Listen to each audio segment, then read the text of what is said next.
Hi guys! It's a brand new day and a brand new recipe. Ang ating pe-prepare today ay creamy chicken adobo. Pangalan pa lang nakakatakam na. So ano pa hinihintay natin? Let's start cooking!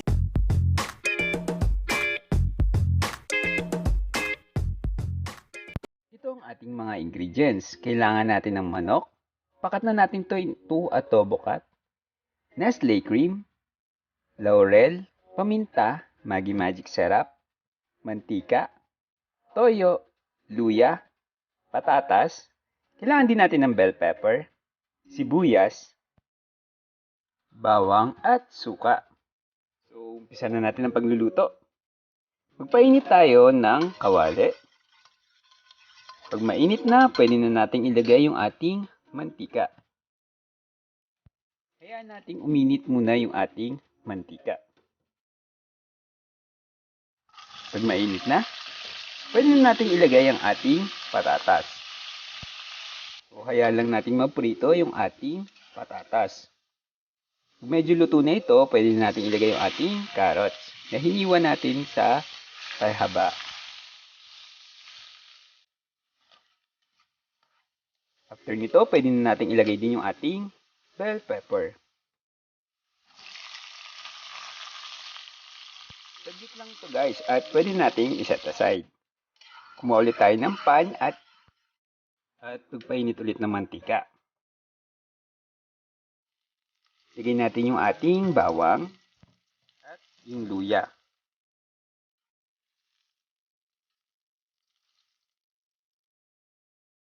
At yung ating sibuyas.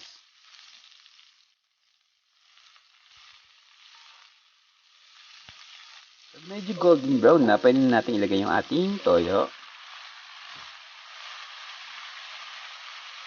Lang natin itong maluto. Yan, kumukulo-kulo na. Lagay na natin yung ating manok. At i-mix-mix lang natin ito, mga kael. Halu-haluin lang natin hanggang sa manuot yung ating toyo dun sa ating karne. So, ayan, binabaliktad-baliktad lang natin, mga kael. Para manuot yung toyo at saka maluto din yung ibang part ng ating manok. Yan, naikot na natin. Pwede na natin ilagay ngayon yung ating paminta at dahon ng laurel.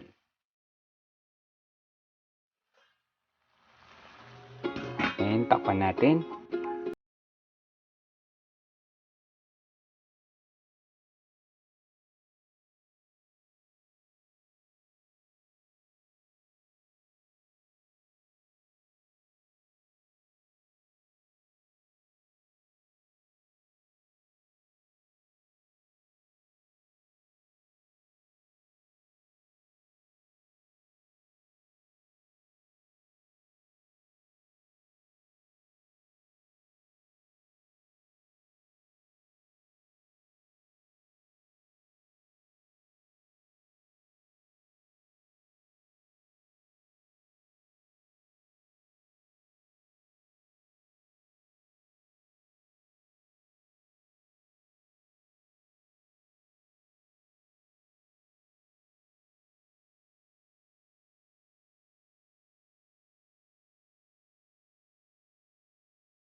Marami na naman makakain sila bagets dahil creamy to, tsaka magugustuhan nila.